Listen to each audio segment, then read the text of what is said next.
And so we now turn over the dedication page, and you've got all of the sonnets. Now, there's a lot of pages. I just go straight to the end page to show you that they end here.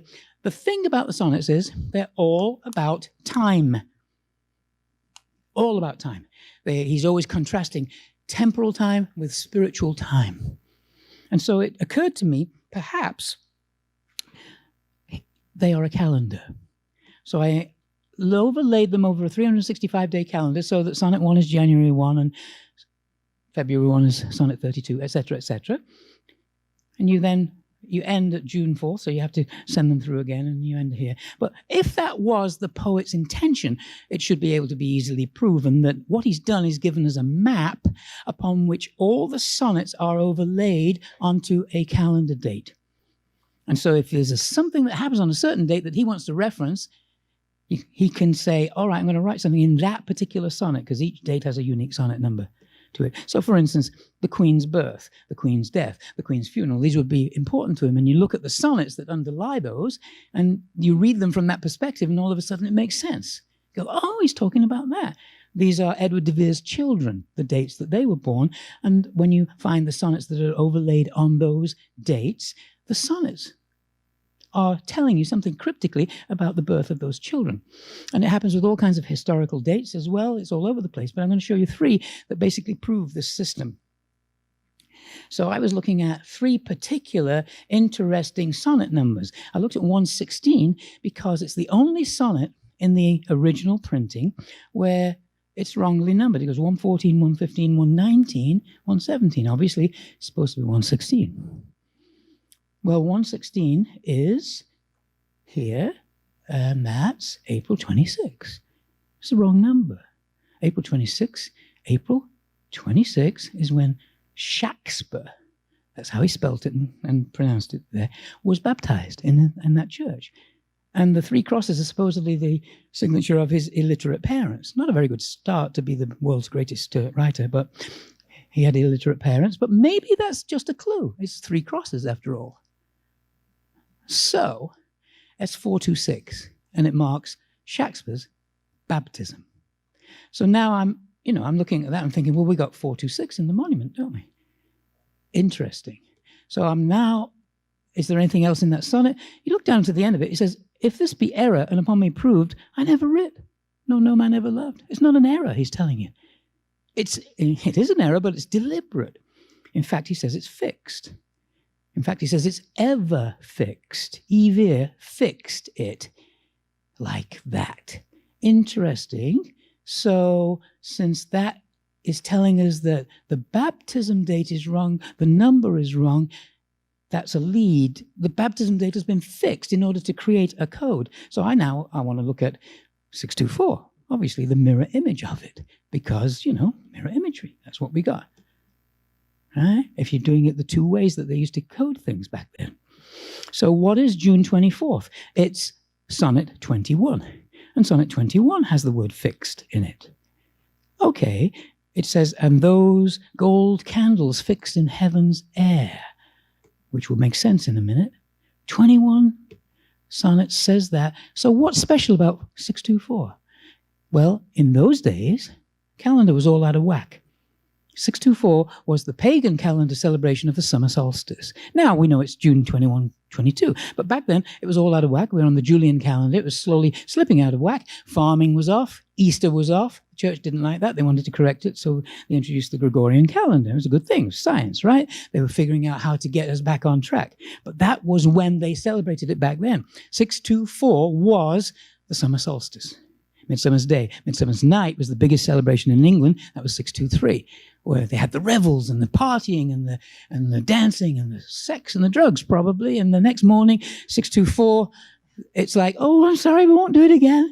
They all go to church. And they did, because it was it was the feast day of St. John the Baptist. So the next day they had the religious day. But that was the way it's done. It's always done that way, right?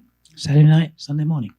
Cusp of passing over from Gemini into Cancer. That's what the summer solstice is. And this is the Freemasonic symbol for it. They have the Cancer symbol, 6-9, as the touchstone at the top of it's representing the equinoctial cycle of the sun. What is that really doing? When you look at the sun, it's rising at a certain point. If you check it out every morning, it's going to rise here, and it seems to be moving towards the longest day of the year in the northern hemisphere. And then all of a sudden it kind of screeches to a halt because it's going to start going back. It's not going to start going back, but relative to the way we perceive it, right? So what happens at the solstice? Solstice itself means sol, sistere, Latin. It means the sun stands still. It comes like this. And so to the old agrarian farmer astronomers looking at it at first, they'd be going, oh no, the sun has died. It's died. That's literally what is happening. And then after 3 days, it starts to move again. The sun in heaven has died. Destroy this temple and I shall build it up in 3 days again, Christ said. I do believe that is literally a metaphor for what's really going on with the astronomical truth of the situation. But that's it. That's Cancer, in Gemini into Cancer, 69. It's also the feast day, as I said, of St. John the Baptist, patron saint of, anybody know? Freemasons. But it's also the night, Midsummer Night, when Edward de Vere died. On the cusp of the solstice, June 23rd, 24th, in the year 1604. How did he manage that? That's when he died. No one wrote about it, though. No one said a word. He was the Lord Great Chamberlain of England, and there was dead silence. No, he didn't die. He just disappeared. He faked his own death the way it happened in the plays. But it's up to me to prove that, isn't it? So, that's De Vere's death, fixed.